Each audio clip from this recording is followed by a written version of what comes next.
तो आज हम पढ़ने वाले हैं अभाज्य गुणनखंड विधि द्वारा एलसीएम और एचसीएफ ज्ञात करना रहेगा हम लोग को। ठीक, तो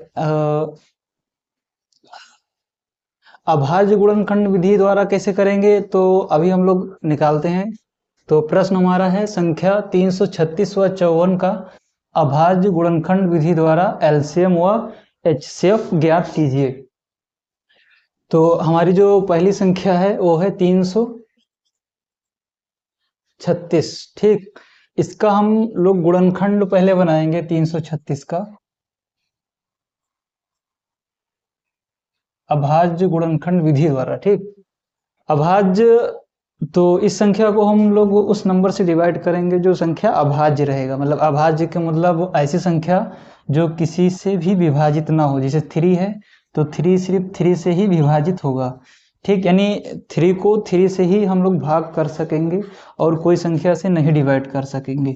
तो ऐसी संख्या को हम लोग बोलते हैं अभाज्य संख्या। ठीक, तो हम लोग शुरुआत करेंगे, सबसे पहले चेक करेंगे कि सबसे छोटी अभाज्य संख्या से इसको चेक करेंगे कि ये भाग होगा या नहीं होगा, डिवाइड होगा या नहीं होगा। तो पहला है यहाँ पे 2, तो 2 एक कम 2, 1 बचा 13, 2 छंग 12, 1 2 अठे 16, फिर 2 अठे 16, 2 चौको 8, 2 चौको 8, 2 दूनी 4, 2 दूनी 4, 2 एक कम 2, 3 सत्ते 21 और 7 कम 7। तो यहाँ पर देखो 2 एक ऐसी संख्या है, ये अभाज्य संख्या है, 3 भी अभाज्य संख्या है और 7 भी अभाज्य संख्या है। क्योंकि 3 को हम किसी और संख्या से भाग नहीं कर सकते। 7 है, 7 को भी हम किसी और संख्या से भाग नहीं कर सकते। अगर जो भी मान लो हम भाग करें तो 2 से भाग करें अगर 7 से 7 को, तो भाग तो हो जाएगा लेकिन इसके रिमाइंडर में कुछ ना कुछ बच जाएगा, यानी शेषफल कुछ ना कुछ बचेगा। तो 2 तियां 6, तो शेषफल में इसके बच जाता है 1। इस वजह से शेषफल नहीं बचना चाहिए।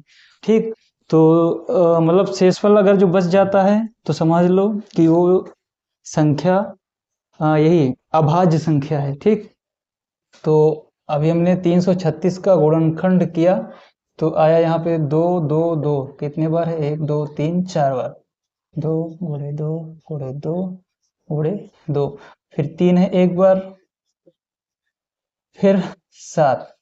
ठीक, ठीक इसी तरह हम लोग अब बनाएंगे गुणनखंड 54 का। ठीक, 54 का, तो इसका भी सेम इसी तरह बनाएंगे गुणनखंड। तो सबसे पहले हम सबसे छोटी संख्या से भाग करने की कोशिश करेंगे।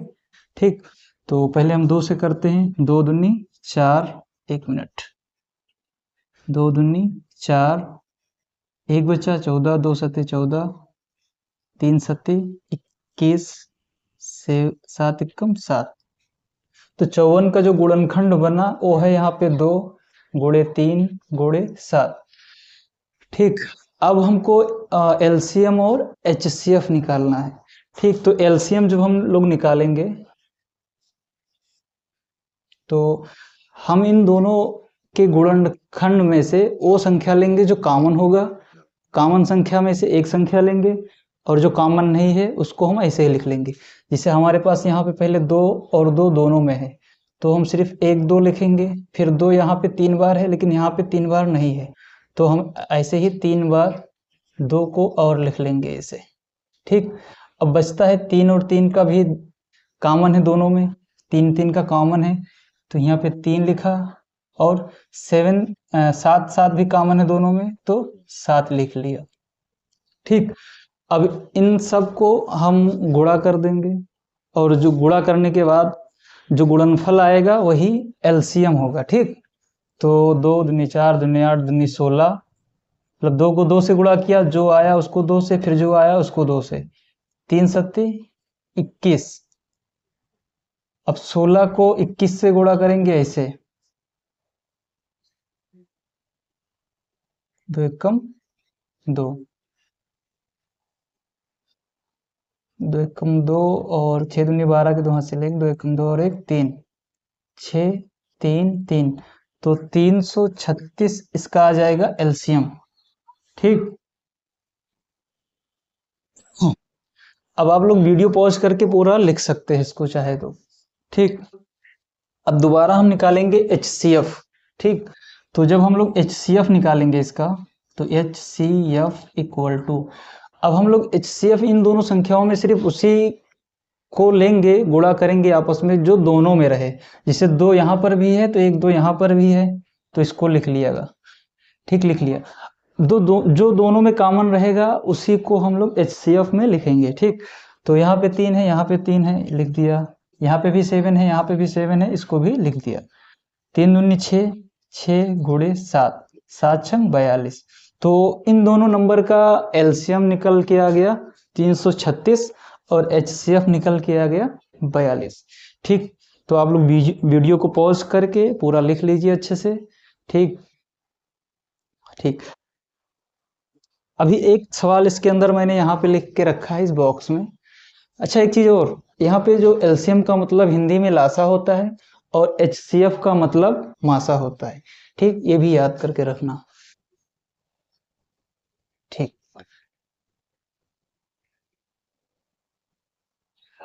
अभी मेरे पास एक क्वेश्चन है यहाँ पे, इस बॉक्स में मैंने इसको लिख के रखा है। तो यदि HCF 510 और 900, 510 और 92 का 2 है, एलसीएम 510 और 92 का ज्ञात करना है हमको, ठीक। तो यहाँ पे जो ब्रैकेट में लिखा हुआ है, समझ लो ये 2 नंबर हैं, पहला नंबर 510, दूसरा नंबर 92। ऐसे एलसीएम वाले में भी 510 पहला नंबर, 92 दूसरा नंबर। तो इन दोनों का हमको एलसीएम और एलसीएम ज्ञात करना है। HCF पहले से दिया हुआ है। तो ऐसे सवाल को करने के लिए हम लोग का के पास एक फार्मूला होता है जिसको हम लोग बोलते हैं HCF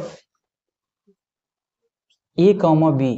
यहाँ पे देखो A, B है, ठीक, into LCM A, B equal to, यानी बराबर A गुणे B, ठीक। यहाँ पे A और B, एक A पहली संख्या है, B दूसरी संख्या है। यहाँ पे देखो पहली संख्या 510 है, यानी हम लोग लिख सकते हैं A इक्वल टू 510 और B इक्वल टू 92, ठीक। हमको ज्ञात करना है एलसीएम। HCF हमें पता है, 2 नंबर दिए हुए हैं 510 और 92, ठीक। तो HCF हमें पता है, एलसीएम हमें ज्ञात करना है। तो हम लोग लिखेंगे LCM equal to A into B बटा HCF A, B। हम चाहे तो ऐसे लिख सकते हैं A, B, या इन जगह पे एलसीएम A, B की जगह पे 510, नहीं, अभी हम ऐसा करते हैं ना कि इसको ऐसे ही लिख के रखते हैं A, B। अब हमको एलसीएम जब ज्ञात करना होगा किसका, A, B यानी 510, 92 का। अब A की जगह पे हम रखेंगे 510 गुणे, B की जगह पे रखेंगे 92 और बटे में लिखेंगे HCF, हमें पता है। ऐसा करते हैं ना कि यहाँ पे HCF भी लिख लेते हैं, A, B का मतलब A, B नहीं, HCF 510, 92 का HCF दिया हुआ है 2, तो बटे में हम लिख देंगे 2, ऐसे, ठीक। तो अब हमको इसको डिवाइड करना होगा, तो हम 510 को 2 से भी डिवाइड कर सकते हैं और यहाँ पे गुणा भी लगा हुआ है, तो 92 को भी 2 से डिवाइड कर सकते हैं। तो हम चाहे तो इससे कर दें, चाहे तो इसको इससे कर दें। तो मुझे जो समझ में आ रहा है कि मुझे इससे करना चाहिए, तो मैं इससे कर रहा हूँ। तो 2 एकम 2, 2 चौको 8, 1 बचा 12, 2 छंग 12। अब हम 510 को 46 से गुणा कर देंगे, फिर जो आएगा रिजल्ट वो होगा हमारा एलसीएम, ठीक। 510 को ऐसे गुणा करेंगे 46 से, 6 6 6 पंचे 30, 0 4 20। तो ये आता है 23,407, ठीक। तो इससे पहले जो हम लोगों ने सॉल्व किया था उसमें अभाज्य गुणनखंड विधि द्वारा करना था, और इसमें जो है हमें फार्मूला बेस्ड सवाल है, अगर जो HCF 2 नंबर का HCF या एलसीएम पता है हमें, तो इस वाले फार्मूला से हम लोग लगा सकते हैं। ठीक, तो ठीक है, आप लोग इसको लिख लीजिए, ये सवाल है और इसको लिख लीजिएगा वीडियो को रोक कर। ठीक, बस आज के लिए इतना ही।